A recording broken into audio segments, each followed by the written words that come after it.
people and community-centered, and we are centralizing the information and administration of the service. If you ask anybody today who is the regional minister of a particular region, you will not be able to know, because and they have perhaps all been silent.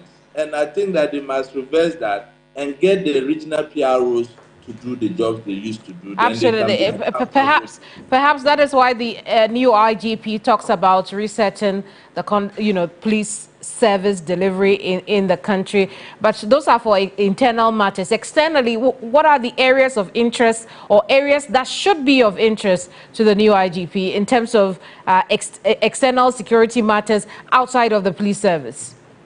I think the IGP should call for a kind of a strategic forum where he can get feedback from experts to see the way forward in managing the police as an institution.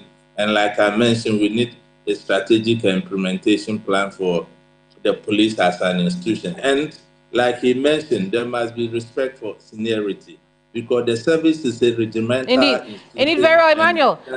Emmanuel, we're just getting some news coming in. It has to do with security. Let's quickly take that. I'll come back to you, so don't go away yet. Mauna, what are we hearing?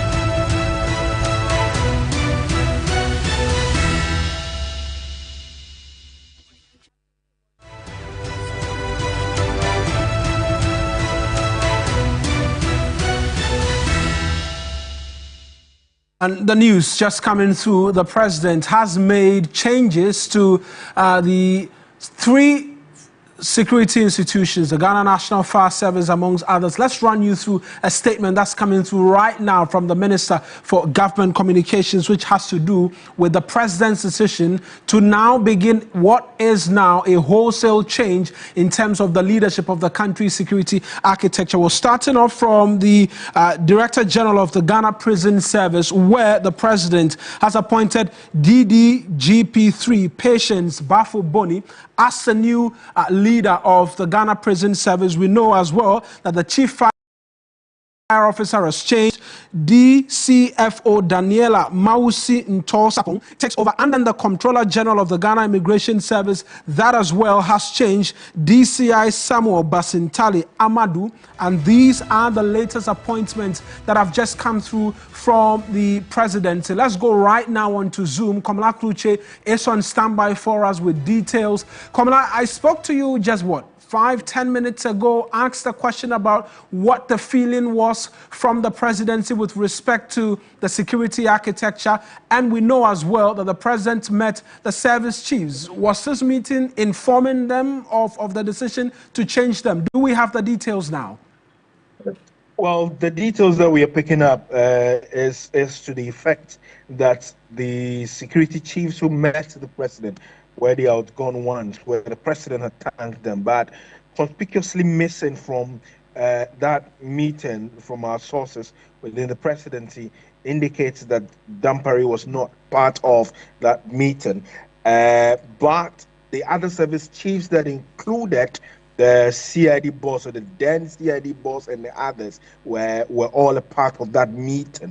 And it was at that moment that the president thanked them, and was probably communicated to them from what we pick from our sources, what his new appointments are, to which the communication has been effected with this release, where the Director General of the Ghana Prison Service is to be DGP3 Patience Bafo Boni, Chief Fire Officer DCFO Daniel Mausinto Sapon, and the Controller of the Ghana Immigration Service, DCI Samuel Basintale Amadou, was communicated to the outgone security chiefs who were in that meeting with His Excellency the President.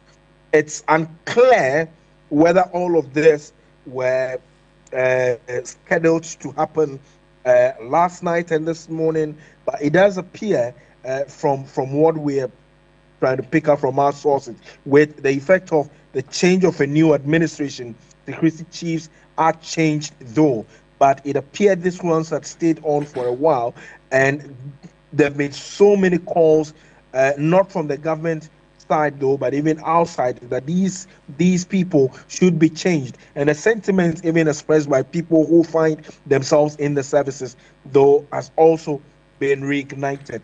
But the discussions, we are not too sure what the president told them, but what we pick up is to the effect that yes, that communication was made to them that he's making changes, new appointment as to who and who would be the fire service boss, the immigration boss, and also the IGP and the others. I think what is left now has to do with the military, which we're still probably waiting for to see what the next line of action will be. Who would be the new head for the military, right, the CDS? Right. We are yet to get that indication, though. Kamala, just briefly with respect to this wind of change that we've seen blow right now, we know yesterday, in the lead up to that statement from the presidency, there were attempts by some civil society groups to seek to stay the hand of the president in being able to remove these service chiefs, and an interlocutory injunction was filed at the Supreme Court. Is it the case that the government is seeing this as an opportune time to be able to do this? What really is the sentiment behind this sudden decision to sweep across all the security, almost all, and we're seeing all of these sweeping changes right now? Very unclear what it is their reaction to this is, though. But I mean, even with my inquest as to what their reaction is, they do not want to talk about it from the circles, even to the spokesperson of the government. But what is important is that the president reserves the right. It's an executive authority handed over to him. He reserves the right to make these appointments. He equally reserves the right to revoke appointment. And so the president is focused on what he intends to do, and the collective help he requires or desires from the security chiefs is purely what he deserves and would want to command that. But what the civil society organizations are doing, well, it's not part of his, and they are equally entitled to what they want to do. But it doesn't appear that the presidency is quite perturbed about any court action whatsoever. The president is only focused on his mandate, and the mandate includes appointments and also reappointments, and equally firing of whoever he intends to work in his administration. Right then, Kamala, thank you for those details. That's Kamala Kluche, is a man of the presidency, bringing us what it is that he scooped up from the latest sweeping changes. So as it stands now, the Chief of Defense Staff remains the only outstanding position from the erstwhile Nana Addo Dankwa Akufo-Addo administration, still remaining intact. But the breaking news is that the president, after naming a new Inspector General of Police, has named 3 more. He's named the Director General of the Ghana Prison Service, who now is DDGP3, Patience Bafo-Boni. Then there's Chief Fire Officer DCFO Daniela Mausi Into Sapong. Then there's Comptroller General of the Ghana Immigration Service, DCOI Samuel Basintali Amadu. Is the latest breaking news that's coming in from the quarters of the presidency.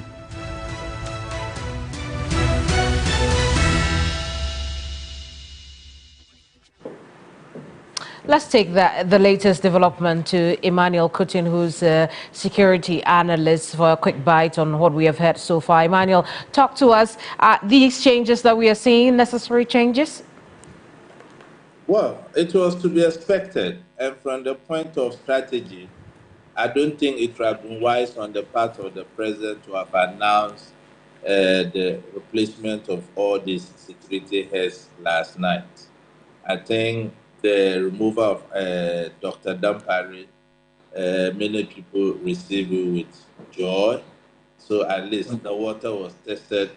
And I think with the CDS, it's just a matter of time. His position has become untenable. And he himself knows that in the coming days, he may receive a letter directing him to proceed on leave to. Because the president is coming out with his own policies. You know, he has been given a mandate by the good people of Ghana. Right. And the constitution still confer on him the power to appoint who he so feels can help him achieve that agenda. That is not to mean that this service chief should kind of place their trust in him and not the state. So if you look at what is happening, I think many of us anticipated that, and it's nothing new. And I think it is good for our Very well. democracy, and it's good for our security administration as well. Indeed, Emmanuel, have you finished your point you were making about the areas of importance that the IGP must focus on at this time? You were making a point on that. Quickly wrap up on that for us. Yes, I was on the motivation of the personnel, and I think that is key. The president mentioned that, and he must also look at corruption within the police as an institution. If you look at the corruption index, it doesn't favor the police service as an institution so well. If you look at the roadblocks that are mounted across the country, it's not for security per se, but they are most these personnel used to extort money from the citizenry. I live in East Legon in particular. You can count several roadblocks, and it looks as if every police patrol team is heading to East Legon, as if East Legon is the hub of crime in the country or in Accra. And the last but not the least is to, as a matter of agency, institute the crime statistics and bring back the cybercrime unit, because these are the kind of things that can help us fight the emerging threats the president spoke about. Right. Emmanuel, thank you so much for talking to us. Emmanuel Kuting is a security analyst. Let's walk you right now through details of the new Inspector General of Police, who he is, and also put into perspective the legacy of now retired IGP Dr. George Akuffo Dampare, what he did, what he was criticized for, amongst many others. We know the expectation on the new IGP is quite huge. The president has been speaking to that. Let's show that to you right now, that we can walk you through the details. So COP Christian Tete Yehonu is the new Inspector General of Police. His immediate past role was a Deputy Inspector General of Police in charge of operations. We know that his expertise ranges in crime fighting, strategic leadership, and law enforcement excellence. That as well, his educational background is Presec Old Boy. He's also got his bachelor's degree from the University of Ghana, an executive MBA from the UPSA. Then as well, outside of education,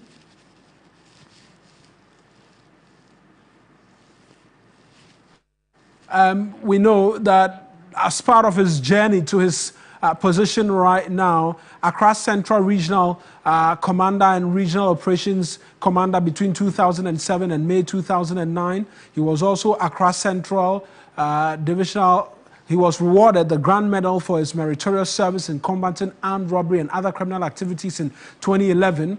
Also, he's got quite a number of things up his sleeve with respect to the work that he's done up until this point. And we know that the most recent one, which we were talking about to you before this appointment, was him being appointed Deputy IGP in the lead up to his appointment today.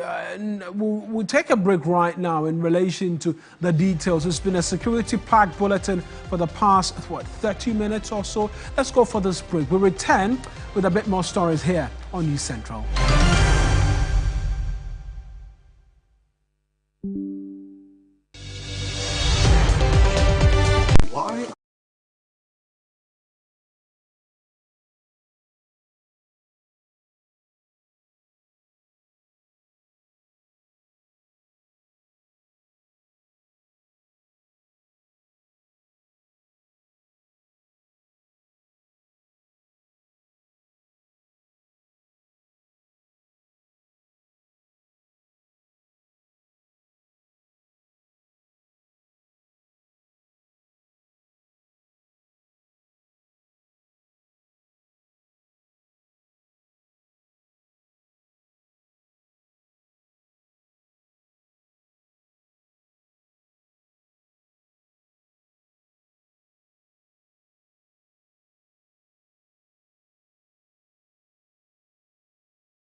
Welcome back. You're still live here on News Central. Let's bring you some other stories, this time from the Central region, where relatives of persons who died in the June 8, 2023 police killings at Awaso Hills in the South municipality of the Greater Accra region are appealing to the newly appointed IGP, Christian Tete Yohunu, to investigate the incident and bring the matter to a conclusion.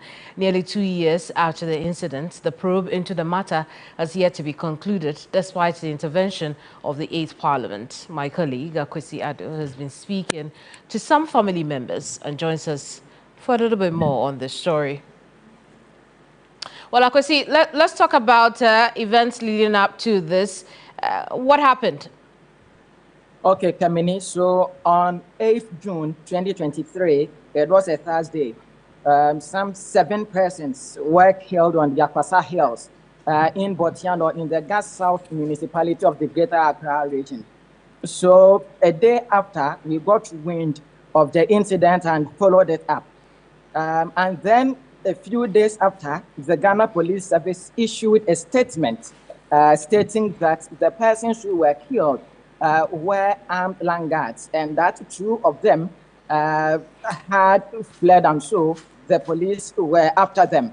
But later on, some family members and then traditional leaders from Vocational also spoke to the media, insisting that the persons who were killed were neither land guards or criminals, and that what they were only doing was that they were winning sand at the Awaso Hills, and they suspect that someone might have used the police to kill these persons. So the matter was raised on the floor of Parliament by the then Member of Parliament for the Botano English Yaman from constituency, Sylvester Tete, and then Parliament got involved. But until now, nothing has been said afterwards. The family still do not know what actually led the police into killing these persons. And so following the appointment of Mr. Christian Tete Yohunu as the new IGP, I have been engaging some family members. And let me mention also that until now, we are not certain on the actual number of persons that were killed by the police, because even though police statements mentioned 5, community members are of the view that about beyond 7 persons were killed in that particular instance. And so there is this person who lost 2 sons of hers. That is Madame Ofabia, and she is not happy because, according to her, these were just the children she had. She has no other children apart from these 2 persons who were killed in that particular incident. And she tells me that one was a chief and one was a community police assistant. And so she wants the new IGP to investigate the matter. I see. But are there current investigations into the matter? What do we know about where those investigations have got to?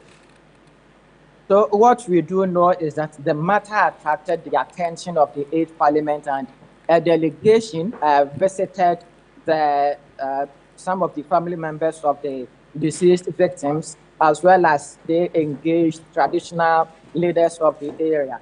But this morning, when I spoke to one of the family members, what she told me was that after an initial visit, the committee set up by Parliament to probe the matter visited her, but they didn't mention to her how far they've gone with investigations, except that they sought to cater for the funeral arrangements, which she rejected, insisting that what she is demanding is for the police to make a full disclosure on why they decided to kill those persons on that hills.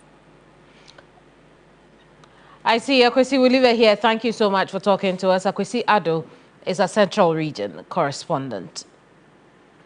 Let's now bring you details with respect to Dr. George Akuffo Dampari's tenure as Inspector General of Police in Ghana. It's been a subject of considerable public attention, especially with his recent exit from office. But what has been his legacy in office? My colleague Judith Brown reports. Dr. George Akuffo Dampari's tenure and exit from office has elicited considerable public attention. Now, Senior Vice President of Imani Africa, Kofi Bento, consistently lauded the former IGP's contribution to peace and security of the country.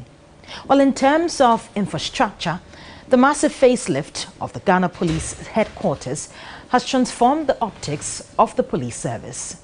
Security analyst Professor Kwesi Yening of the Kofi Annan International Peacekeeping Training Center and Imani's Franklin Kujo have argued that Dr. Dampare has transformed the Ghana Police Service. Nonetheless, the former IGP's tenure was also replete with some controversies. His critics say that Dr. Dampare was impervious to dissenting voices within the police service. There are reports of simmering tension in the police service due to what Dampare's critics perceive as his dictatorial approach to police administration. A public inquiry into the veracity of a plot to remove the IGP left in its trail a host of accusations against Dr. Dampare's leadership style. But the former IGP put up a spirited defense and managed to survive the storms of the inquiry. Now, President Mahama's latest decision was not entirely unexpected. In the Fourth Republic, successive administrations usually replace all service commanders following political transitions. Well, as the public debates the merits or otherwise of Dampare's exit, as well as his legacy, it is essential to reflect on the following questions. Should the executive arm still appoint the IGP? Is it plausible to promulgate a merit-based approach that is less prone to partisan preferences? Must the heads of various security agencies have a security tenure? Perhaps pending the case of the Supreme Court regarding the constitutional interpretation of the removal of heads of security agencies, along with the ongoing constitutional review processes, could provide decisive answers. Judith Brown, TV3 News. On to some other stories now. Finance Minister Dr. Kasela Toforson has chided the outgone Akufo-Addo-led government for their stance on the state of the economy they left for the succeeding government. He noted that rather than accuse the Mahama administration of falsehood on the economy, they ought to apologize. Maybe they don't appreciate the mess they have caused the people of Ghana. I was rather expecting them to apologize. Yes, to apologize and be remorseful for what they've done to the Republic of Ghana. Because, my brother, I've always been aware that the economy is not in a good position. But I least expected to see what I have seen. I least expected to witness the magnitude of fiscal indiscipline and recklessness. Beyond what you thought? Beyond what I thought. I least expected. I least expected that the tax refund account, for example, that was supposed to be used for the purposes of only tax refund, was abused and raped in the magnitude that I've seen. And so the least I expect from the NPP party and the members that were in office is for them to rather apologize to the people of Ghana by saying that we tried, but we've messed up, and forgive us, and not for them to do what they are doing.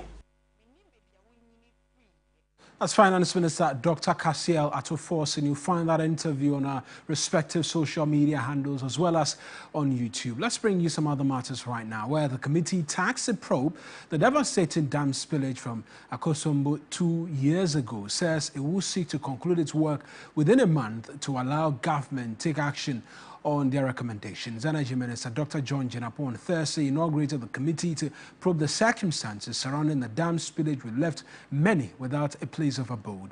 With no proper compensation, the Mahama administration vowed to investigate the development. Speaking to TV3, member of the committee, Kwame Jantua, said they will seek to make the best proposals available for further action to prevent an occurrence in the future. So the president, in his 120-day agenda, did indicate that they would investigate the spillage. And we are supposed to go in there, see why it happened, what went wrong, look at recommendations, look at compensation, because remember in the budget, some money has been put aside for 200 for compensation. So we are supposed to look through all that, speak to, and there are two sides to it, the VRA side and the side of the community. So we're supposed to investigate, come up with our recommendations, and hand it to the president within a month. We haven't been asked to look at sanctions, who should be sanctions. The investigation we do and the results of that investigation will determine whether some have to be sanctioned or not. But I think most importantly, what the president is trying to look at is to make sure that we learn from what has happened and we have the evidence to show that if anything happens like that again, we would know how to handle it. And even to make sure that, you know, if it does happen before, we know what to do. I think one of the challenging things which is there is the integrity of the dam. Does that come before community? Does that come before flooding? What is it that is required to make sure that when this happens again, we handle it properly? And I think it's in place for us to have that investigation. But be rest assured, VRA themselves have done investigation on it. I think NADMO also did an investigation on it. And I think the Institute of Engineers did an investigation on it. We would look at all those reports and see where the gaps are and fill those gaps and then give it to the president. He has the ultimate power to take action if action needs to be taken. Thank you very much. Thank you. As Kwame Janto, as a member of the committee tasked by the government to, amongst many things, probe the devastating Akosombo Dam spillage, he will lead us on to Regional Hub.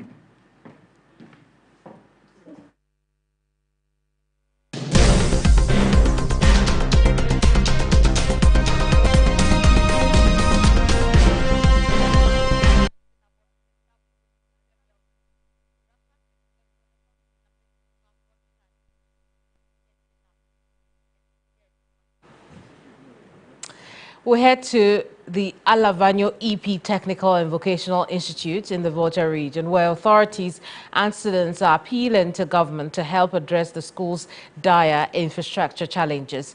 The school currently is faced with a huge infrastructure deficit, putting a strain on existing facilities and hampering effective teaching and learning.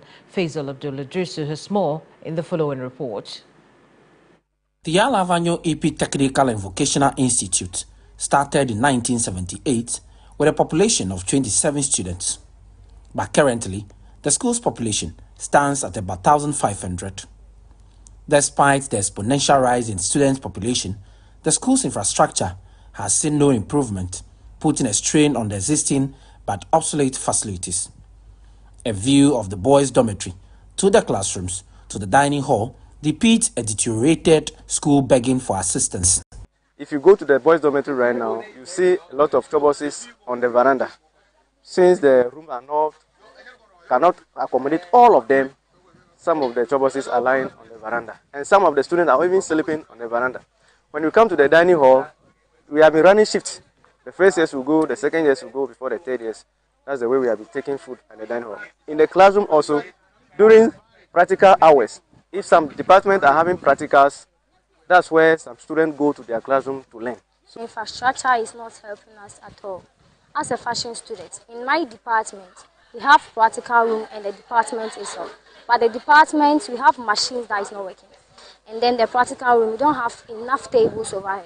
And then the classroom too, we don't have enough chairs over there. The chairs, due to that, we have to run shifts in the classroom. We are having exam in this week. We have to run shifts again. The first years we write in the morning, the second years in the afternoon, and then the third years in the evening. In an attempt to improve the infrastructure situation at the institute, the queen mother of the Alavanyo traditional area, Mama Ameto Huebwaju II, has cut short for the construction of a dining hall facility. Estimated to cost 290,000 Ghana cedis, the project is expected to be completed within 12 months. Though it is my initiative to build a modern dining hall for them, but I'm still calling on the public to help with the traditional leaders to drive development in our various traditional areas. Therefore, the Avenue EPTVI is in dire need of dining hall. Therefore, I'm calling on the individuals, organization, institution to help me achieve my dream for the building a dining hall for them. Since its establishment, the institute is yet to benefit a single infrastructure project from government. Because of the space for technical education, most students like to come here. So now the whole place is congested. The dormitory, the classroom are all congested. So we are appealing to the President, John Dramani Mahama, to come to our aid, to provide this necessary infrastructure for us in order to give good tuition, good education. We don't have school bus. We want to go field trip, etc. You have to look for car, etc. So we are appealing to the President to come to our aid with a brand new school bus. Away from that, and onto our very final story, where Black Stars head coach Otoado has unveiled a 23-man squad for the 2026 FIFA World Cup qualifiers against Chad and Madagascar. Captain Jordan Ayew leads the team, with features 3 home-based players: Benjamin Asare of Accra Hearts of Oak, Kamaradini Mamudu of Midiama SC, and Razak Simpson of Nations FC. Deputy captain and Arsenal midfielder Thomas Partey makes his return after missing 4 AFCON qualifiers last year. We know Partey has over 50 caps since his debut in 2016, and he will bring a wealth of experience to the Black Stars team ahead of those crucial qualifiers. The team will convene from March 17 for a 4-day training camp before facing Chad at the Accra Sports Stadium on March 21. Then they will travel to Morocco for a clash against Madagascar on March 24. It's time now for us to go. Good luck to them also. I mean, the game will be, I think, March 21 and then 24th, I think, thereabout. And so we look forward to them returning to winning ways. I'll see if I can go watch that game as well. I got compliments from someone about your cover and sleets today as well. And oh, come on. A lot of people seem to love it. Then the gratitude should go to Mr. Kelsey and Linda, as always. Absolutely. Yeah. But who's your designer? I thought you were going to mention that. Very Fashion. I told you about her on Monday. That's true. Same individual always takes very good care of me as well. Lemedi. I see. Yeah, Nyemedi. It's an urban name. I see. It's I thought it was French. I thought it was French. Yeah, but you go about, okay. I now understand why you felt that way the other time. But anyways. Yeah, it's time for us to go. We're leaving now. We're talking too much. My name is Kevin Yamano. I am Marina Igbeta. The TV3 reality catch-up is next on your television. Please stay tuned. I'll see you later tonight. Bye-bye.